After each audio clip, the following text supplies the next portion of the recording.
Seas Ministries.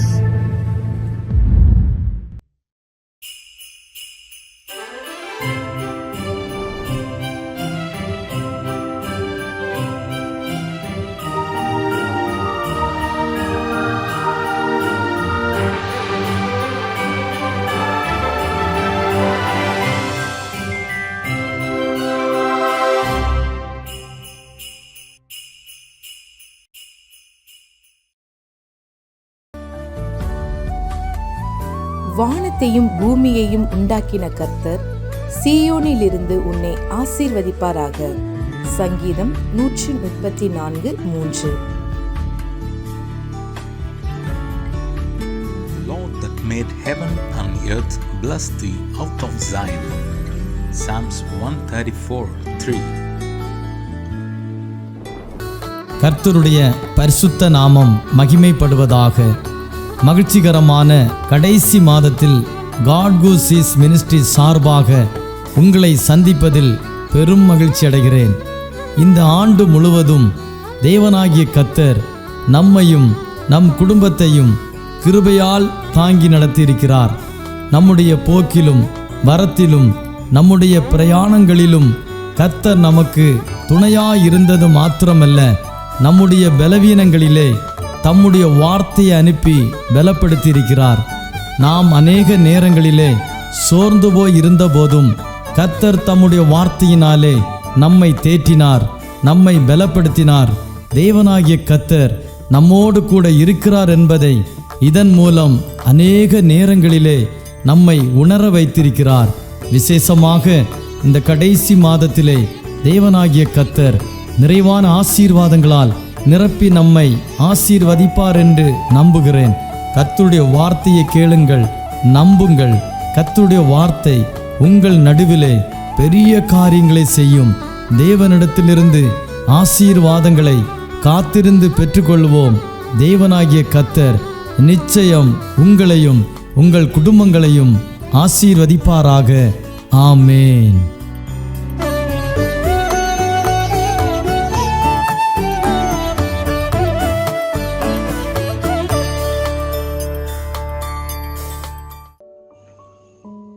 ஆண்டவரும் இரட்சகருமாயிருக்கின்ற இயேசு கிறிஸ்துவின் ஆதி பரிசுத்தமுள்ள நாமம் இந்த காலை வேளையில் மகிமைப்படுவதாக.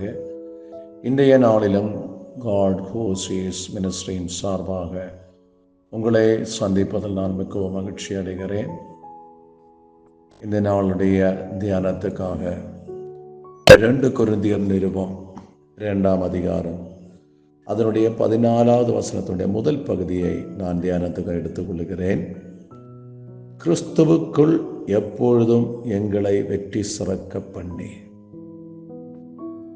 ஆண்டவராகின்ற இயேசு கிறிஸ்துவுக்குள் ஒரு மனுஷன் நம்பிக்கை வைத்து அவருடைய வார்த்தைகளின் மேல் விசுவாசம் வைத்து அந்த வார்த்தையை நம்பி அந்த வார்த்தையின்படி தன்னுடைய விவகாரங்களை செய்கிற மனுஷனுக்காக ஆண்டவராய் இயேசு கிறிஸ்து அந்த மனுஷனுடைய வாழ்க்கையில் எல்லா இடங்களிலேயும் வெற்றி சிறக்க பண்ணுகிற தேவனாக காணப்படுகிறார். ஏனென்றால் அவர்தான் சகல வெற்றியை தருகிற தேவன், அவர்தான் சகலதை படைத்த தேவன், அவர்தான் சகலனுடைய அதிகாரியாக இருக்கிறார். அவர் வானமும் பூமியும் சமுத்திரம் அதிலுள்ள சகலதை படைத்த சர்வ வல்லமையுள்ள தேவன். ஆதியாகமம் 1ஆம் அதிகாரம் 3ஆம் வசனம் சொல்லுகிறது, தேவன் வெளிச்சம் உண்டாக கடவுள் என்றார், வெளிச்சம் உண்டாயிற்று. இந்த பூமியில் வானமும் பூமியை படைத்த தேவன் ஆரம்பத்தில் ஒன்றுமில்லாத இருளாய் கிடந்த இடத்தில் இருளையும் வெளிச்சத்தையும் வெவ்வேறாக வெளிப்படுத்தி கொண்டு வரும்படி முதலில் அந்த இருள் மாறும்படியாக வெளிச்சம் உண்டாக கிடவது என்று சொன்ன அந்த வார்த்தையில் இருந்த வல்லமைதான், ஜெய்வன் தான் இருளின் மாற்றி ஒரு வெளிச்சத்தை கொண்டு வந்தது. ஏனென்றால் அந்த அவருடைய ஆண்டவராக இயேசு கிறிஸ்துடைய வார்த்தைகளுக்குள்ளே ஜீவனும் ஆவி இருக்கிறது.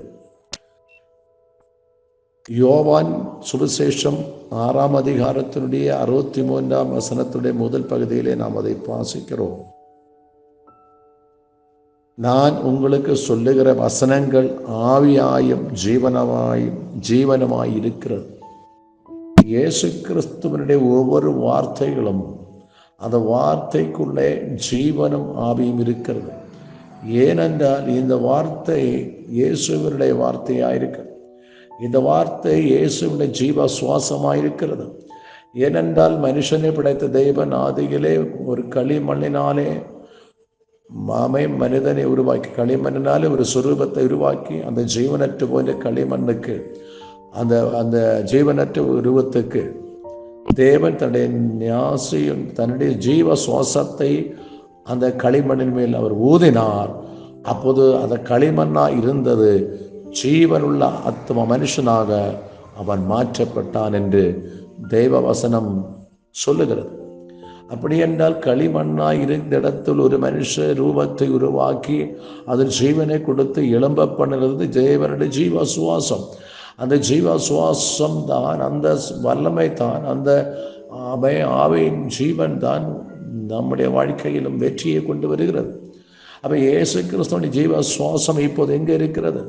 அது அவருடைய வார்த்தையில் இருக்கிறது. யோவான் சுவிசேஷம் 1:1 வாசிக்கும் போது அதில் வார்த்தை இருந்தது, அந்த வார்த்தை தேவனிடத்தில் இருந்தது, அந்த வார்த்தை தேவனாயிருந்தது. இன்னும் யோவான் 1:4 வாசிக்கும் போது அவருக்குள் ஜீவன் இருந்தது, அந்த ஜீவன் மனுஷருக்கு ஒளியாயிருந்தது. இந்த உலகத்தில் எந்த மனுஷனை பிரகாசிப்பிக்கிற ஒளி, அந்த மெய்யான ஒளி இந்த வார்த்தை. இயேசு கிறிஸ்துடைய வார்த்தைகளை அல்லது வார்த்தையாக கிறிஸ்துவை ஒருவன் விசுவசித்து அந்த வசனத்தின்படி அவரை நம்பி அவன் ஒருவன் வாழும்போது அந்த நபருடைய வாழ்க்கையில் எந்த இடத்திலும் தோல்வி இல்லாதபடி, தோல்வி வந்தாலும் அதை வெற்றியாய் மாற்றுகிற தேவனுடைய வல்லமை வெளிப்பட்டு வரும். அதுதான் இங்கே நான் வாசிக்கிற, கிறிஸ்துவுக்குள் எப்பொழுதும் எங்களை வெற்றி சிறக்க பண்ணி.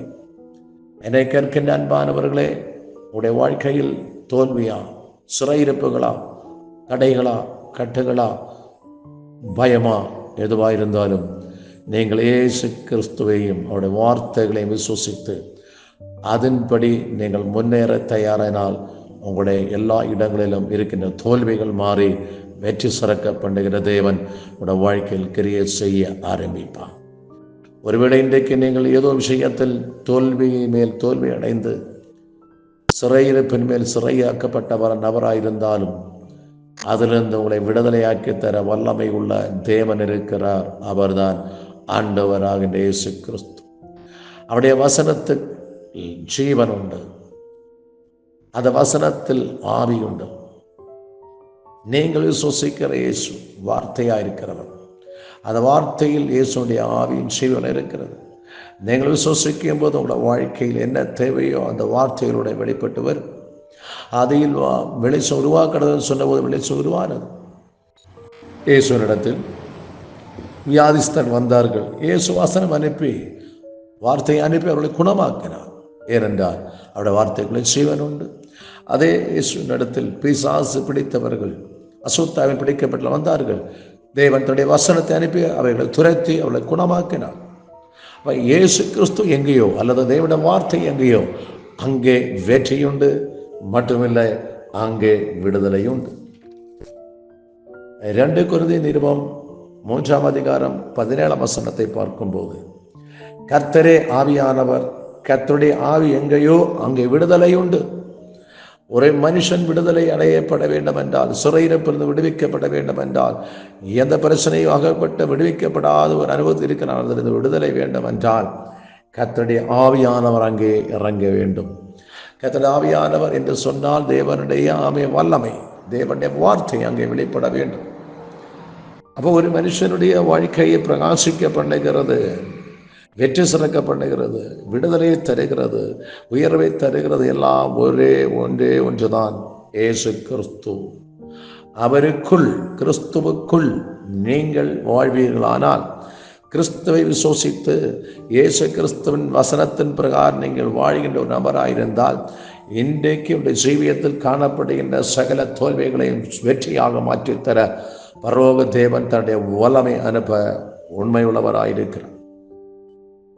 வேதாகமத்தை நாம் வாசிக்கும் போது, பழைய ஏற்பாட்டு காலகட்டத்தில் பெலிஸ்தேய தேசத்தை சேர்ந்ததான ஒரு கோலியாத் என்ற மனுஷனும் இஸ்ரவேலில் காணப்பட்டதான தாவீதையும் குறித்து நாம் வாசிக்கிறோம்.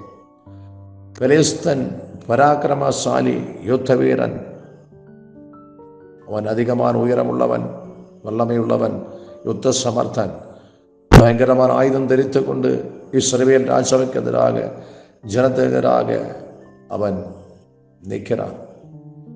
உங்களில் ஒருவன் என்னோடு போராடி நீங்கள் வெற்றி பெற்றால் பெலிஸ்தராக நாங்கள் உங்களுக்கு அடிமை, நீங்கள் தோல்வியை விட்டால் நீங்கள் எங்களுக்கு அல்லது பெலிஸ்தே தேசம் அடிமை என்று சொல்லி இந்த பெலிஸ்தீனாகிற கோலியாத் 40 நாள் அளவும் இஸ்ரவேல் தேசத்துக்கு விரோதமாக, ராஜாவுக்கு விரோதமாக, ஜனங்களுக்கு விரோதமாக அவன் போர்க்கடி உயர்த்தி கொண்டிருந்தான். ஒருவனும் அவனை மேற்கொள்ள முடியாமல் பயந்து இருந்தார்கள். ஆனால்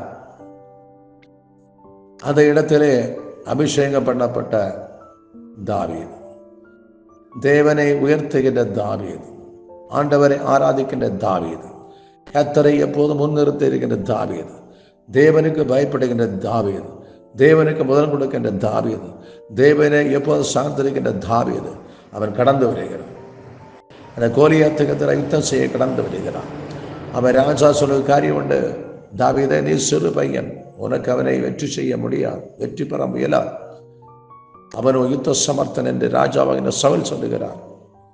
அப்போதும் தாவீது சொல்ற பதில் உண்டு, நான் என் தகப்பனுடைய ஆடுகளை மேய்த்து கொண்டிருக்கின்ற வேளைகளில் ஒரு நாள் ஒரு கரடியும் ஒரு நாள் ஒரு சிங்கமும் அதை புயறி போடும்படியாக வந்தது. அவைகள் 2 பேற்றையும் நான் கொன்று போட்டு, ஒரு ஆட்டை கொல்லுகிறது கொண்டு போட்டு நான் அதிலிருந்தும் ஆடுகளை விடுதலையாக்கினேன். அந்த சிங்கத்தையும் கரடியையும் கொன்று ஆடுகளை காப்பாற்ற எனக்கு பலன் தந்த இயேசு கர்த்தர் இந்த பெலிஸ்தீனையும் தகர்த்துப்பட பலன் தருவார் என்று தாவீது தன்னுடைய விசுவாச அறிக்கையை கட்டளையிட்டார். அன்பானவர்களே, தாவீதின் மேல் இருந்த தேவனுடைய விசுவாசம், தாவீதின் மேல் இருந்த தேவனுடைய வார்த்தையுடைய ஜீவன், தாவீதின் மேலுள்ள இயேசு கிறிஸ்துவுடைய வல்லமை அவன் விசுவாசத்தில் கிரியை செய்யும்படி வெளிப்படுத்தி கொண்டு வந்தான். ஆனபடியினாலே தாவீது கோலியாத்தை ஒரே ஒரு கல்லினாலே கவனில் வைத்து எறிந்து அவனை கொலை செய்து, அவன் கீழே விழுந்தான், அவனை கொலை செய்கிறான். அவன் எத்தனை பெரிய பிரச்சனையாகின்ற விஷயமானது, எத்தனை பெரிய வேதனை தருகின்ற விஷயம் உங்களுக்கு எதிராக இருந்தாலும் அவைகள் ஒன்றுமில்லாத போக வேண்டும் என்றால், அவைகளை நீங்கள் செய்யமெடுக்க வேண்டும் என்றால், நீங்கள் செய்ய வேண்டியது கிறிஸ்துவுக்குள் கடந்து வர வேண்டும். ஆண்டவர் இயேசு கிறிஸ்துவை விசுவாசிக்க வேண்டும். அவருடைய வசனத்தின்படி நீங்கள் வாழ வேண்டும். அவரை நீங்கள் தேட வேண்டும். அவரோடு நீங்கள் ஜெபிக்க வேண்டும். அவரை நீங்கள் முன்னிறுத்த வேண்டும். அப்போது எத்தனை ஆண்டுகள் பழக்கமுள்ள பிரச்சனையும், எத்தனை ஆண்டு பழக்கமுள்ள தோல்விகளும், எத்தனை ஆண்டு பழக்கமுள்ள தடைகளும் இந்த பகல்காலம் தகர்ந்து மாறும். ஏனென்றால் கர்த்தருடைய வசனத்துக்குள்ளே ஆவியும் ஜீவன் இருக்கிறது. இந்த வசனம் எங்கே உண்டோ அங்கே விடுதலை உண்டு. இந்த வசனத்தோடு யார் ஒருவன் முன்னேறி செல்கிறாரோ அவருக்கு வெற்றி தரும்படி ஆண்டவர் அந்த மனுஷனுக்காக இறங்கி வந்து கிரியை செய்ய வல்லவராயிருக்கிறார். என கேட்க நண்பானவர்களே, இத்தனை 2024 ஆண்டினுடைய 11ஆம் மாசத்தினுடைய இந்த 22ஆம் பகல் காலம் வந்திருக்கிற வாழ்க்கையில் இதுவரையும் வெளிப்படாத வெற்றி, இதுவரையும் பெற்றுக்கொள்ளாத ஆசீர்வாதம், இதுவரையும் பெற்றுக்கொள்ளாத விடுதலையை இந்த பகல் காலம் தர இயேசு உண்மையுள்ளவராயிருக்கிறார். எத்தனை பெரிய விஷயமோ இருந்தால் கவலைப்படாதீர்கள். இந்த பகல் காலம் நீங்கள் கிறிஸ்துவுக்குள் வாழ தயாராகுங்கள். கிறிஸ்துவுக்குள் நம்பிக்கையோடு முன்னேற செல்ல நீங்கள் தயாராகுங்கள். இன்றைக்கு காணுகின்ற எகிப்தியனை இனிமேல் காண மாட்டீர்கள் என்று மோசையோடு கூட ஆண்டவர் பேசி தன்னுடைய சனத்தை எகிப்தின் அடிமை நுகத்தை தடகத்தை உடைத்தறிந்து கொண்டு தேவன் அழைத்த தன்னுடைய சனத்துக்காக கானான் தேசத்தில் அவை கடந்து போகும்படி உதவி செய்த சர்வ வல்லமை உள்ள தேவன் இன்றைக்கும் ஜீவன் உள்ளவராய் காணப்படுகிறார். அவரை விசுவாசிக்கிற எந்த மனுஷனுக்கும் வெற்றி உண்டு. அவரை விசுவாசிக்கிற எந்த மனுஷனுக்கும் எந்த பிரச்சனை விடுதலை உண்டு. ஏனென்றால் அந்த மனுஷனுக்காக யுத்தம் செய்கிறது கர்த்தரே ஆவார். அப்போ இதை நாம் வாசிக்கும் போது கிறிஸ்துவுக்குள் எப்பொழுது எங்களை வெற்றி சிறக்க பண்ணி கிறிஸ்துவுக்குள் நாம் இருப்போம் என்றால் எப்போதும் வெற்றி. இஸ்ரவேல் ஜனங்களுக்கு விரோதமாக எகிப்துடைய பார்வோனும் அவருடைய பிரதான சேனைகளும் குதிரை வீரர்களும் ஏராள லட்சக்கணக்காக இஸ்ரவேல் ஜனங்களை சூழ்ந்து கொண்டார்கள். முன்னே செங்கடலும் பின்னே பார்வோனும் அவருடைய எகிப்திய சேனைகளும் ரதங்களும் குதிரை வீரர்கள் நிறையப்பட்டு நிற்கிறது. இஸ்ரவேல் ஜனங்கள் பயந்து நடுங்கி நிற்கிறார்கள். வலது பக்கம் செங்கடல், பிறகு எகிப்துடைய சேனை, வலது இடந்து போக முடியாத மலைகளால் மூடப்பட்டு நிற்கிறார்கள். எந்த வழியும் இல்லாத இடத்தில் அழைத்து கொண்டு வந்த தேவன் தன்னுடைய சனத்துக்காக அங்கே ஒரு அதிசயத்தை செய்கிறார். உலக வரலாற்றில் இதுவரையும் சம்பவிக்காததும் இன்னும் சம்பவிக்க போகாதமாக ஒரு அதிசயத்தை ஆண்டவர் செய்கிறார். மோசே தேவன் அழைத்த இஸ்ரவேல் ஜனங்களை அழைத்து கொண்டு வரும்படி தேவனால் அழைக்கப்பட்டு அனுப்பப்பட்ட தலைவனாகின்ற மோசே தன்னுடைய கரத்தில் வடியை ஆண்டவர் சொன்னார், மோசே நீ செங்கடலுக்கு நேராக அந்த அடியை நீட்டு. அவன் அந்த கோலை நீட்டுகிறான். செங்கடல் இரண்டாக பிளறுகிறது. இரண்டு பக்கம் குவியலாக தண்ணி நிற்கிறது. வெட்டாந்தரை வெளிப்படுகிறது. தேவன் அழைத்து கொண்டு வந்த இஸ்ரவேல் ஜனம் தோற்று போகவில்லை. எகிப்தினுடைய பார்வோனுடைய சேனைகள் தகர்ந்து போகவில்லை. வெற்றி தருகிற தேவன் செங்கடலை இரண்டாக பிளக்கிறார். இஸ்ரவேல் ஜனங்கள் வெட்டாந்தரையில் நடக்கிறது போல அவர்கள் மறுகரை சென்று சேர்கிறார்கள். அதே அவர்கள் மறுகரை சென்று சேர்ந்த பிறகு அதே வெட்டாந்தரை, அதே செங்கடலில் இஸ்ரவேல் ஜனங்களுக்காக பாதை துறந்த அதே பாதையில் தன்னுடைய சத்துருக்கள் சேனையாகின்ற எகிப்துடைய பார்வோன் சேனைகளும் நடு சமுத்திரம் வரையில் இஸ்ரவேல் ஜனங்களை பின்தொடர்ந்து வந்தார்கள். இப்போது இஸ்ரவேல் ஜனங்கள் கரையேறிவிட்டார்கள். ஆண்டவர் சொன்னார், மோசே அந்த கோலை நீ திருப்ப சமுத்திரத்தை நேராக நீட்டு என்று சொன்னார். மோசே திரும்ப சமுத்திர நேராக கோலை நீட்டின போது இரண்டாய் பிளந்த நின்ற சமுத்திரம் ஒன்றாக வந்து மூடி எகிப்திய சேனைகளையும் பார்வோனையும் சகல மனிதர்களையும் அழித்து போட்ட வரலாறு இன்றைக்கும் இருக்கிறது. அங்கே இஸ்ரவேல் ஜனங்கள் தோற்று போகவில்லை. அங்கே இஸ்ரவேல் ஜனங்கள் மாண்டு போகவில்லை. அங்கே இஸ்ரவேல் ஜனங்களுக்கு எதிராக வந்த பார்வோனும் ராஜாவும் சேனைகளும் ஒன்று கூட தப்பாதவனை தேவன் அடித்து போட்டு இஸ்ரவேல் ஜனங்களுக்கு வெற்றி சிறக்க பண்ணின தேவன் இன்றைக்கும் வெற்றியுள்ள தேவனாக வெற்றி தர உண்மையுள்ளவராக இருக்கிறார். என்னை கேட்க நண்பானவர்களே, நீங்கள் கிறிஸ்துவுக்குள் செல்லுங்கள், நீங்கள் கிறிஸ்துவுக்குள் வாழுங்கள், நீங்கள் கிறிஸ்துவனிடத்தில் விசுவாசம் வையுங்கள், இயேசு கிறிஸ்துவனுடைய வசனத்தை கைக்கொள்ளுங்கள். அந்த வசனத்தில் ஆவியின் சிவனை பிரகாசிக்கப்படும். அவருடைய தடைகளை தகர்த்தறியும். உனக்கு எதிராக இருக்கிற அனுபவங்களை உனக்கு அனுகூலமாக்கி கொண்டு வருவார். ஏனென்றால் நீங்கள் கிறிஸ்துவுக்குள் இருந்தால் உங்களுக்காக யுத்தம் செய்கிறது இயேசு கிறிஸ்து. நீங்கள் இயேசு கிறிஸ்துவை விசுவசித்து காரியங்கள் செய்யும்போது உங்களுக்காக அங்கு அற்புதம் செய்ய இயேசு இறங்கி வருவார். அதுபடியே இந்த பகல் காலம் தேவன் உங்களோடு சொல்லுகிற ஒரு காரியம், உங்களை எல்லா இடத்திலும் வெற்றி சிறக்க பண்ணுகின்ற ஒரே ஒரு வழி இயேசு கிறிஸ்து ஒருவரால் மட்டுமே முடியும். ஏனென்றால் அவர்தான் எஜமானன், அவர்தான் வானம் பூமி சமத்தரை படைத்தவர். அவர் சொல்ல ஆகும், அவர் கட்டளையிட நிற்கும். அவர் உங்களுடைய வாழ்க்கையில் கடந்து வர இடம் கொடுத்தார். அவருடைய இதயத்தில் அவரை ஏற்றுக்கொண்டு அவருடைய வார்த்தையினுடைய வாழ்க்கை தயாரானால் அவருடைய வசனமும் ஆவியும் உங்களுடைய வாழ்க்கையை பிரகாசிக்க பண்ணும். தோல்விகளை ஜெயமாக்கி மாற்றும் தரும். தடைகளை தகர்த்து மாற்றும். ஆண்டவரிடத்து வருகின்ற எல்லா விஷயத்துக்கும் அவர் விடுதலை தர வல்லவராயிருக்கிறார். கடன் பிரச்சனைகளோ, பிசாசின் போராட்டங்களோ, வேலை சம்பந்தமான காரியங்களால் கவலைப்படுகிறார்களோ, பொருளாதார நிலைமை நினைத்து வேதனையோடு இருக்கிறீர்களோ, ஏதோ விஷயத்தை ஜெபித்து ஏதோ காரியங்களுக்காக காத்து கொண்டிருக்கிறீர்களோ, தடையாக காணப்படுகிறதோ, கவலைப்படார்கள். தடையை தகர்த்து செய்த தருகிற கிறிஸ்து இன்றைக்கு ஜீவனோடு இருக்கிறார். உங்களோடு பேசுகிறார். நான் தடைகளை தகர்க்கிற தேவன், நான் உனக்கு செய்யத்தை தருகிற தேவன், நான் உருவாக்கின தேவன், நான் பூமியையும் வானத்தை படைத்த தேவன்.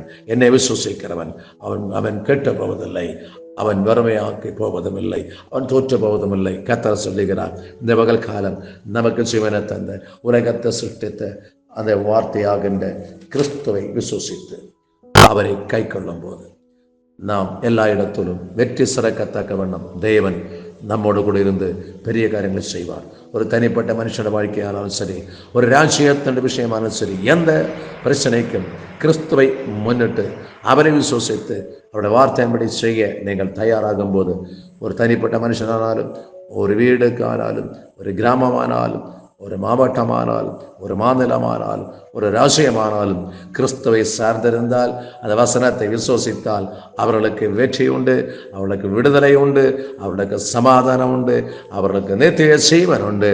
அவர்கள் ஜீவனும் சமாதானம் உள்ள வாழ முடியும். இன்றைக்கு உங்களுடைய வாழ்க்கையில் சமாதானம் குறைந்திருக்கிறதா? வெற்றி இல்லாமல் இருக்கிறீர்களா?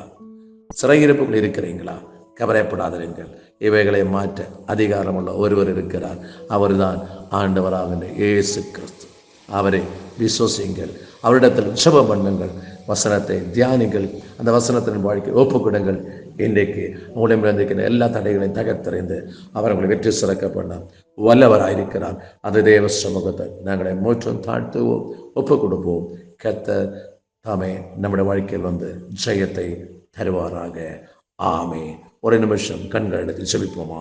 மகா பரிசுத்தமும் சர்வ வல்லமையுள்ள அன்பின் பரலோகத்தின் தெய்வமே, வானமும் பூமியும் சமுத்திரம் அதில் உள்ள சகலதையும் சிருஷ்டித்த சர்வ வல்லமையுள்ள தெய்வமே, இயேசு கிறிஸ்துவே, அப்பா, இந்த நல்ல காலை வேளையில தியானத்துக்காக துதிக்கிறோம். நீரங்களுக்கு தந்த மன்னாவுக்காக ஸ்தோத்திரம். கிறிஸ்தவுக்குள் எப்போதும் எங்களை வெற்றி சிறக்க பண்ணுகிற தெய்வன் இயேசு கிறிஸ்துவை விசுவசித்து அவருடைய வசனத்தின்படி வாழ்க்கை ஏற்படுத்தி நாங்கள் வாழும்போது இந்த உலகத்தில் எல்லா இடத்திலையும் வெற்றி சிறக்க பண்ணுகிற தெய்வமே, எங்களை விடுவிக்கிற நல்ல கர்த்தாவே, உடைய வசனங்களை நாங்கள் ஏற்றெடுக்கிறோம், நாங்கள் விசுவசிக்கிறோம். இந்த பகல் காலம் இந்த வார்த்தைகளை கேட்ட ஒவ்வொரு பிள்ளைட வாழ்க்கையில் தோல்விகள் மாறட்டும், வெற்றி சிறக்க பண்ணும், அற்புதங்களும் அடையாளங்களை அனுபவிக்க கிருபை செய்யும். நாளுகளாய், மாசங்களாய், வருடங்களாய் காத்துக்கொண்டு செபித்து கொண்ட நிமிஷங்களில் உள்ள தலைகளை மாற்றி ஜெயம் தந்து வெற்றி சிறக்க பண்ணி சமாதானத்தை பிரகாசிக்க பண்ணி ஆஸ்வதிக்கின்ற கிருபைக்கு நன்றி. இந்த வசனத்திலூടെ அந்த வசனத்தின்படியே அநேக வாழ்க்கையில் ஆண்டவருடைய வெற்றி சிறக்க பண்ணி ஆஸ்வதிக்க போகிறவருடைய நன்றி. சகல துதியும் கனவு மகிமையும் செலுத்தி ரட்சகரே இயேசு கிறிஸ்துவின் நாமத்தில் நாங்கள் செபிக்கிறோம். சிவங்கேலும் நல்ல பிதாவே. ஆமென், ஆமென், ஆமென். God bless you all. நான் கொண்ட திட்டங்கள் சிறிதாயினும் ஐயா எனக்காய் உம் திட்டங்கள் பெரிதல்லவோ. நான் கொண்ட திட்டங்கள் சிறிதாயினும் ஐயா எனக்காய் உம் திட்டங்கள் பெரிதல்லவோ. புழுதியில் இருந்து என்னை உயர்த்தினீரே, ராஜாக்களோடு அமர்த்தினீரே. புழுதியில் இருந்து என்னை உயர்த்தினீரே, ராஜாக்களோடு அமர்த்தினீரே. உந்தன் கிருபைகளை எண்ணி நான் பாடுவேன், உந்தன் மகிமைதனை தினம் நான் ருசிப்பேன். அல்லேலுயா, அல்லேலுயா, அல்லேலுயா, அல்லேலுயா. உம்மை உயர்த்துவதே எங்கள் நோக்கமையா, உம்மை பாடுவதே எங்கள் மேன்மையா. உம்மை உயர்த்துவதே எங்கள் நோக்கமையா, உம்மை பாடுவதே எங்கள் மேன்மையா.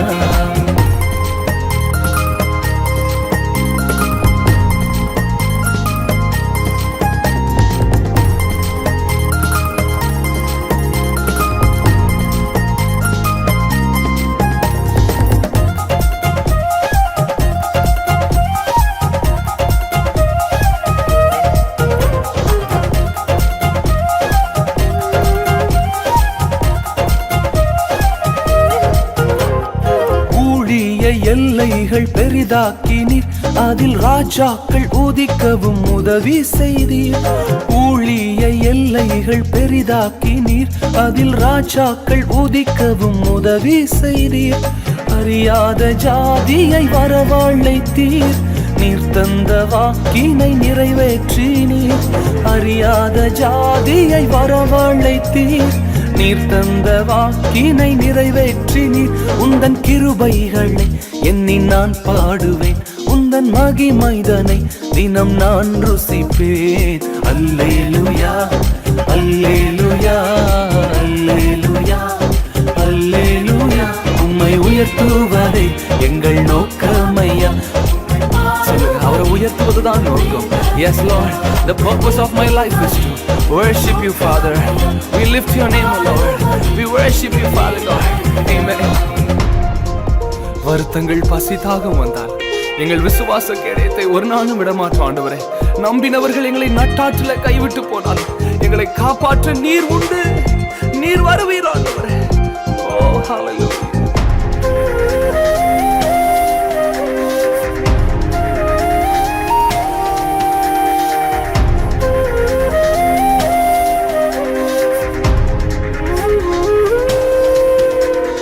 வருத்தங்கள் பசிதாகம் ஏற்பட்டாலும் எங்கள் விசுவாச கேடகம் வீழ்ந்திடாதே. வருத்தங்கள் பசிதாகம் ஏற்பட்டாலும் எங்கள் விசுவாச கேடகம் வீழ்ந்திடாதே. நம்பினோர் நட்டாற்றில் கைவிட்டாலும் என்னை காப்பாற்ற நீர் உண்டு பயம் இல்லையே. நம்பினோர் நட்டாற்றில் கைவிட்டாலும் என்னை காப்பாற்ற நீர் உண்டு பயம் இல்லையே. உந்தன் கிருபைகளை எண்ணி நான் பாடுவேன், உந்தன் மகிமைதனை தினம் நான் ருசிப்பேன். அல்லேலூயா அல்லேலூயா அல்லேலூயா அல்லேலூயா. உம்மை உயர்த்துவதே எங்கள் நோக்கமையா, உம்மை பாடுவதே எங்கள் மேன்மையா. உம்மை உயர்த்துவதே எங்கள் நோக்கமையா, உம்மை பாடுவதே எங்கள் மேன்மையா.